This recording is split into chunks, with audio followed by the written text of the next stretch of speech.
বাংলাদেশে বিভিন্ন জেলায় জেলায় থানায় থানায় সামাজিক যোগাযোগ মাধ্যমে বিশেষ করে নারীদেরকে বিভ্রান্ত করা হচ্ছে এবং নারীদেরকে বিভিন্ন রকম খারাপ কাজের সাথে জড়িত করা হচ্ছে এবং নারীদেরকে পর্দার বাইরে মানে বিশেষভাবে নেয়ার একটা চেষ্টা চলতেছে।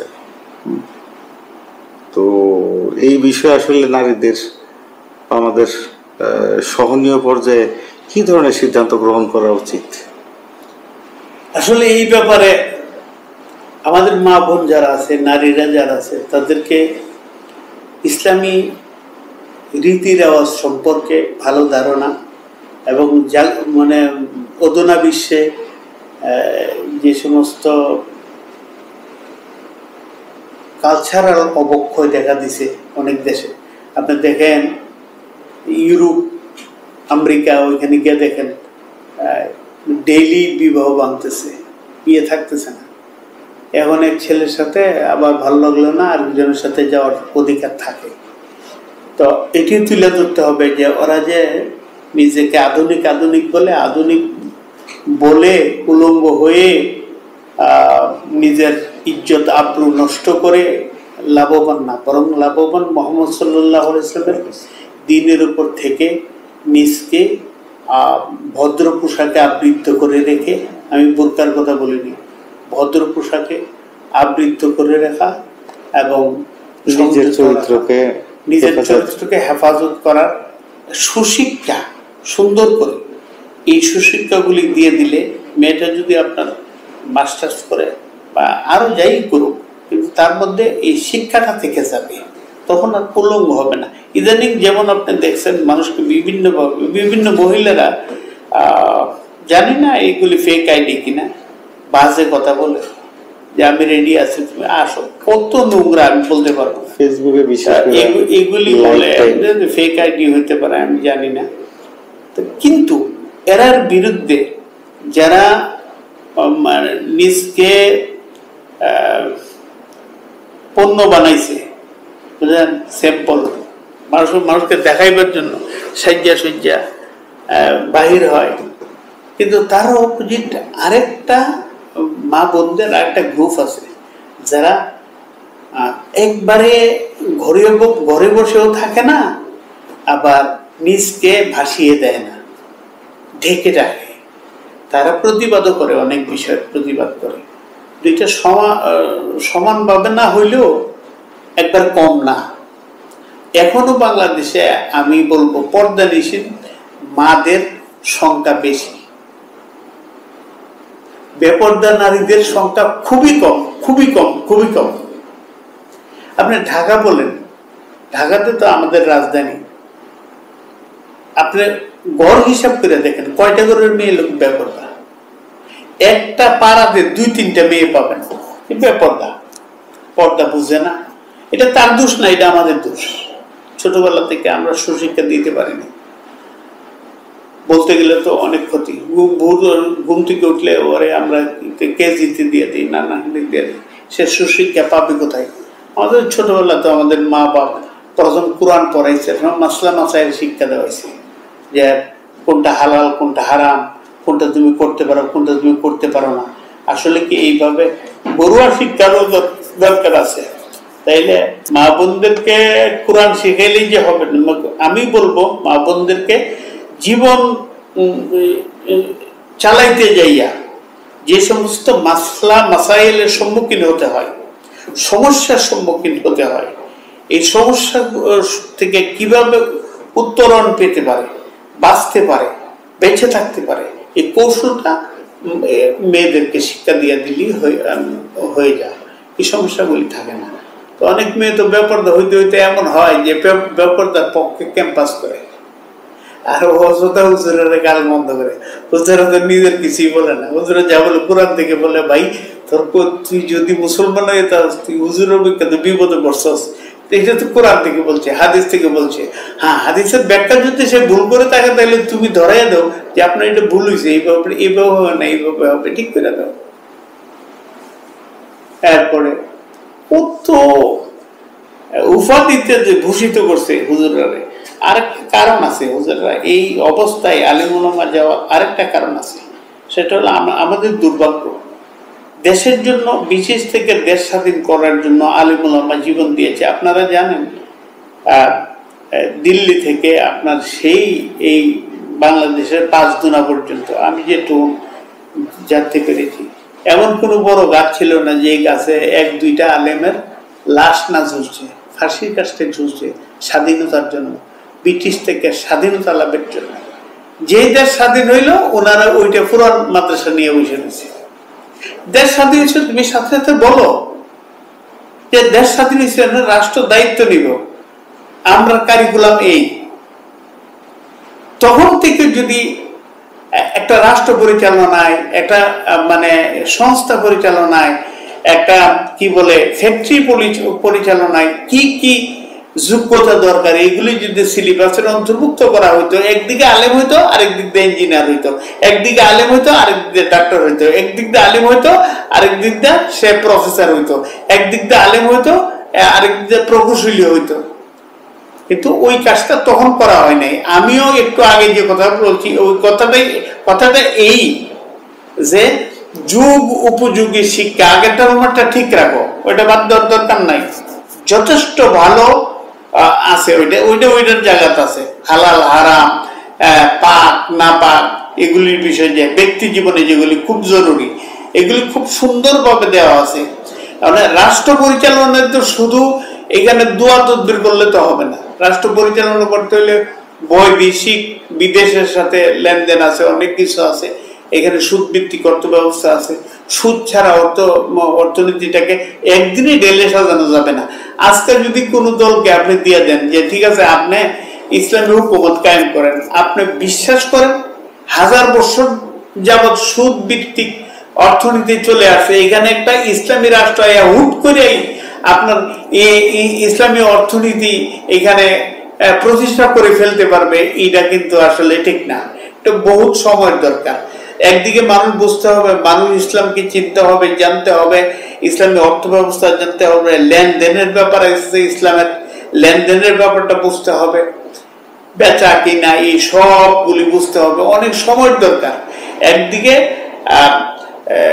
মাদ্রাসা শিক্ষা ব্যবস্থার সাথে পাশাপাশি জাগতিক শিক্ষা কি করা, সমাহার করে দুইটাকে একত্রিত করে ঢেলে সাজিয়ে সুন্দর করে আদর্শ নাগরিক গড়ে তুলতে হবে।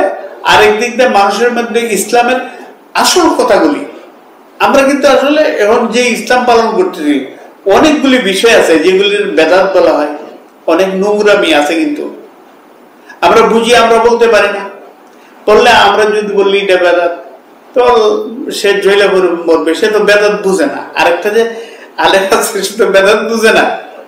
সমস্যা হয়েছে, আপনি কার সাথে তর্ক করবেন? একজন ডাক্তারের সাথে তর্ক করতে পারে, একজন ইঞ্জিনিয়ার এই বিষয় নিয়ে আরেকজন ইঞ্জিনিয়ারের সাথে আপনার তর্ক করতে পারে। কিন্তু কওমি মাদ্রাসা শিক্ষা ব্যবস্থাটা এমন একটা বিপজ্জনক অবস্থায় আগে ছিল, আলহামদুলিল্লাহ এখন ভালো, আগে ছিল যে একটা লোক কিছুই বোঝে না, লিখতেও পারে না, কোনো কিছু ফাঁস করতে পারে না, এরা ঠেলা দেন, যেহেতু চাকরি বাকরি নাই, আল্লাহ বিল্লাহ করবো না, যাক কুফরে যাক, এইভাবে একটা সময় আসছে। তখনও যে ভালো আলেম জন্মাইছে না ঘটনা এমন না, তখন ভালো আলেম জন্মাইছে, এখনের তুলনা তখন বেশি ভালো আলেম জন্মাইছে। তা আমি ওই দিকে যাচ্ছি না, আমি যেটা বলতে চাই সিলেবাস সংস্কার করতে হবে। আবার এইরকম যেন না হয় যেমন রাষ্ট্রীয় মাদ্রাসা কতগুলি আছে, এই মাদ্রাসাগুলির মধ্যে বৈষম্য আছে, এই বৈষম্য দূর করতে হবে। একটা স্কুল কলেজ ভার্সিটিকে যত গুরুত্ব দেওয়া হয়, সরকারি মাদ্রাসাগুলিকে ঠিক ততটুকু গুরুত্ব চাকরির বেলাও দেওয়া হয় না বলে আমি জানি। এরপর সর্বক্ষেত্রে দেওয়া হয় না বলে জানি, দেওয়া হয় বলে আমি জানি না, কম জানি। আরো দুঃখজনক ব্যাপার হইল, দেখেন কেন আলাদা মাদ্রাসা করতে হয়, মাদ্রাসা ছেলেপেলেদেরকে পড়াইতে হয়, কেন মক্তব তৈরি করতে হয়? কারণটা কি? কারণ হলো প্রাইমারিতে আমাদের কোনো ধর্মীয় শিক্ষার ব্যবস্থা নেই। প্রাইমারিতে যোগ্য ভালো একটা শিক্ষক দিলে ক্লাস 5 পর্যন্ত, একটা শিক্ষক দিলে ভালো যোগ্য ভালো একটা আলেম যদি সেট করা যেত প্রাইমারিতে, তাইলে মক্তবের এতটা প্রয়োজন ছিল না। এতে ঘরে ঘরে মাদ্রাসা, বাড়ি বাড়ি মাদ্রাসা কেন হচ্ছে? যুগের চাহিদার কারণে হচ্ছে। আপনারা ঢুকাই দেন কওমি মাদ্রাসাতে ভালো, মানে ভালো রেজাল্ট যারা করে, যে ছেলেটা করে, মানে প্রাইমারিতে দেন, তাকে একটা খুলে দেন। এরপরে নুরানিটা প্রাইমারিতে বাধ্যতামূলক করে দেন, দেখবেন সুফল বেরিয়ে আসছে। তো সমস্যা শুধু একা নয়, আপনি যে ইচ্ছা করলেই পারতেছেন জাগতিক শিক্ষার পাশাপাশি ধর্মসহ জাগতিক শিক্ষা লাভ করা ভালো একটা যুক্তি, কিন্তু আমাকে দিচ্ছে না যেতে। যেমন বাংলাদেশ থেকে অনেকে ৭১ আমরা যখন ভারত গিয়েছিলাম, বাংলাদেশে অনেকে, আমরা অনেকের কথাই জানি, বাংলাদেশের লোককে ভারত থাকতে দিছে না, যা তুই যা। অর্থাৎ স্ববিরোধী আর কি, এরকমের অনেক ঘটনা আছে। মাইরা দৌড়াই দিছে, এই রকমের ঘটনা আছে। আমরা তো তখন ভালোই বুঝি, তাতে এত ছোট না যে একবারে কিছু বুঝি না। যাই হোক, এখন কথা হলো ইসলামিক মাদ্রাসা করার কোনো প্রয়োজন ছিল না। সৌদি আরবের মতো করে দেন না আপনি, উম্মুল কুরা, এগুলি কি মাদ্রাসা? আমরা বল মাদ্রাসা। স্কুল তো স্কুলের হইল মানে আরবি হইল মাদ্রাসা, মাদ্রাসা মানে স্কুল। তো এখানে স্কুল, কলেজ, জামিয়া মানে কলেজ। তো এখানে জামিয়া উম্মুল কুরা চলছে, ওইটা কি খালি কোরআন হাদিস পড়া? কোরআন হাদিস পড়া না, ওইখান থেকে ইঞ্জিনিয়ার আছে, ডাক্তারও বেরোচ্ছে, সব বেরোচ্ছে। ওদের মতো করলেই হয়। মাদ্রাসা আলাদা করার কি প্রয়োজন আছে? কোনো প্রয়োজন নাই। কিন্তু আপনারা ওইটা পড়বেন না, আবার বলবেন মাদ্রাসা আলাদার দরকার নাই। এটা তো ঠিক না। সব ছেড়ে দিবে, জনগণ তো ইসলাম ছাড়বে না। আপনাকে ছেড়ে দিবে, ইসলাম ছাড়বে না। দরকার হলে দুনিয়া ছেড়ে দিবে, ইসলাম ছাড়বে না। ইসলামকে এমনই ভালোবাসে যারা ভালোবাসে, এরা এইভাবে ভালোবাসে। এরা মেশকাত শরীফের একটা হাদিস সামনে আসে, যে ব্যক্তি দুনিয়া অর্জনের জন্য আখিরাতের শিক্ষা শিখে, সে জান্নাত পাইবে তো দূরের কথা, জান্নাতের গন্ধ পাবে না। এটা হাদিসের কথা। তো কোরআনটা কেন শিখবেন? কোরআনটাকে শিখবেন আপনি এই জন্যে, আপনি মানুষ হয়ে দুনিয়াতে বেঁচে থাকার জন্য। কোরআনী হুকুমত কেন মানবেন? কোরআনী হুকুমত এই জন্য মানবেন, আপনি কোনো যাতে আপনি জালেম না হয়ে যান, অথবা আপনি যাতে মাজলুম না হন। জালেম যে অত্যাচার করে, আর মাজলুম বলা হয় যে অত্যাচারিত। কেউ যেন অত্যাচারও না করতে পারে, অত্যাচারিত যেন না থাকে।